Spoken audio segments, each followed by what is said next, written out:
I'm pretty sure everyone knows by now what toxic masculinity is, how bad manspreading is, how bad it is to make jokes or have banter online. But how does toxic femininity look like? Well, according to a Spanish cartoon, it kind of looks like this. Hola a todos mis seguidores, soy yo, Miss Heat.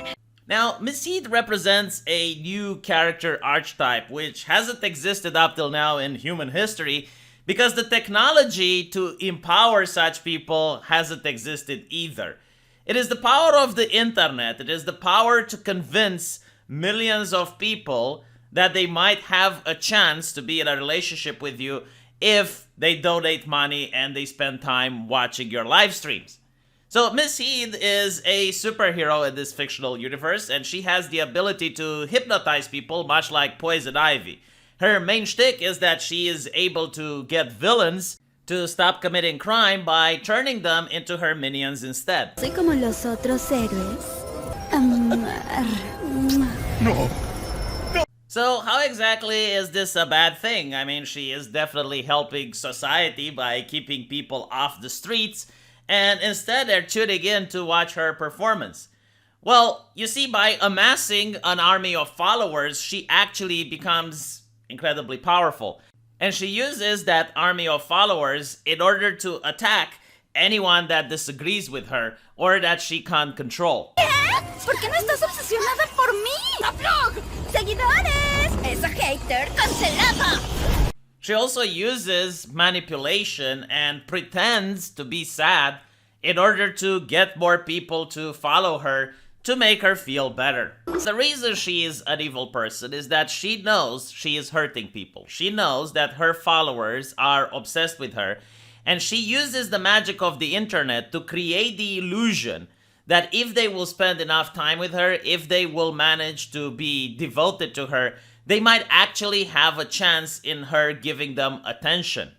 And in order to create this illusion, she is very, very careful to pretend that she is single, to pretend that she is lonely, and to make absolutely sure that no one thinks she might like a guy more than another.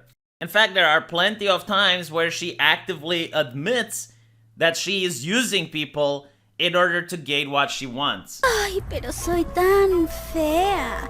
Bueno, ok, por 100 podemos tomarnos una foto. Now, the thing that I loved the most was the ending. It shows how she manages to get defeated, and it's very similar to what happened to several e-girls in real. Yeah, it turns out that in the end she actually fell in love with Dr. Floggy, but because she was recorded and because everyone saw her kissing Dr. Floggy, people just unsubscribe. And it's really interesting that instead of her admitting that she was to blame, she caused all this, she led people to believe that they might have a chance with her. Well, instead she's blaming it on Dr. Floggy for doing absolutely nothing wrong. In fact, she tries to use her powers yet again in order to get the mob to cancel Dr. Floggy, as well as the other girl who recorded her. ¡Vayan por esos villanos! ¿Qué haces? ¡Rescátame! And what I find fascinating is that even in the end, she doesn't take accountability for what she has done or the countless of lives that she has ruined. Never before in human history could an average teenage girl have so much power because of social media. It would be impossible to turn an average teenage girl in her bedroom into a succubus, like the corporations can do so now. And with the power of the succubus comes the vanity, the massive ego, the entitlement that only a few human beings are capable of reaching. And I gotta say, I really liked this cartoon. I love the animations. They're incredibly well made. It's something that I haven't seen in a while. A cartoon that's not an anime actually makes such beautiful animations. The Spanish language also gives a little bit extra to the viewing experience, but what I loved the most was that the writers really understood this phenomenon. They really understood internet culture. And this is not something you're going to see with DC and Marvel or any other Western American cartoon doing. Like, for example, when she looks at her phone and she sees the people I'm subscribing, you get to see people saying, geeky villain over me, hashtag not salty. You pick him over me? Seriously? This is not the waifu you are looking for, says By Me. Fanbase crash in 3, 2, 1, disconnected. Great, now I've gotten my heart broken in 4K and VR, thank you. Yeah, just came here for the online rage. Hashtag brought popcorn.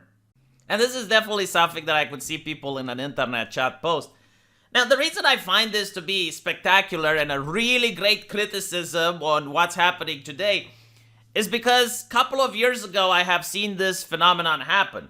I have seen girls pretending that they are single in order to get people to follow them and donate them money over OnlyFans or Twitch.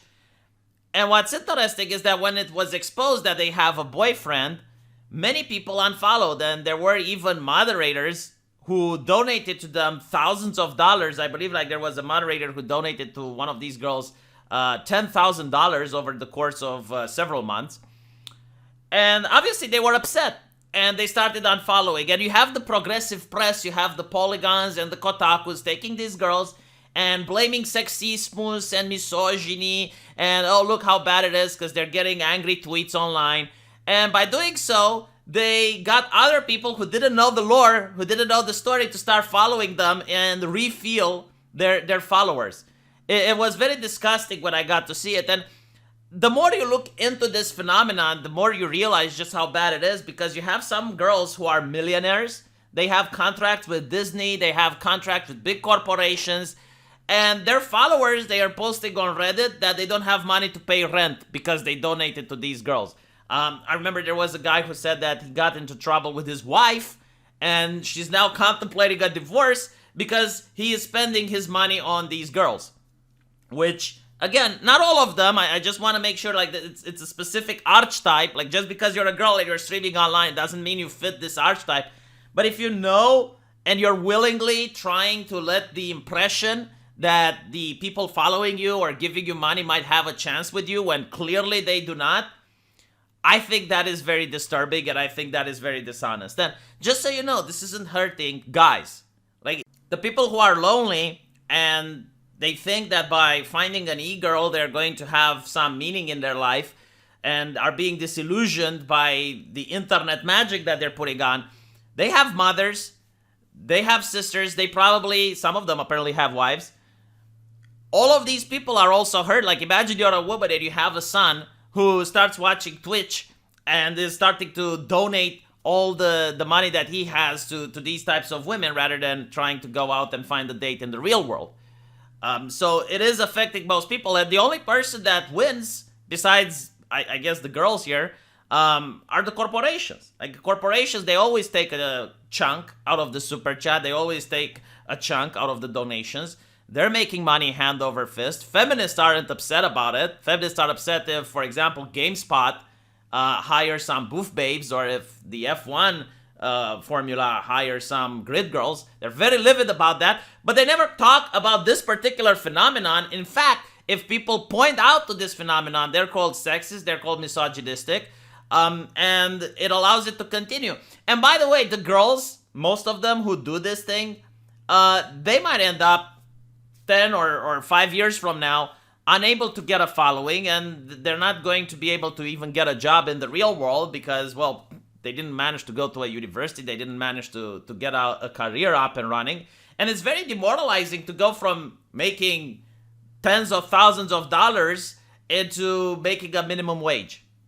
So it ruins their career possibilities. I don't even know what it does to a relationship, by the way. Like, I don't even know how it would be to date Miss Heed when you know that everywhere you go, she's got hundreds of thousands of thirsty followers that are interested in only one thing from her. So that might affect her personal life, and it's something that a lot of people don't like to talk about. And let me know what you guys think.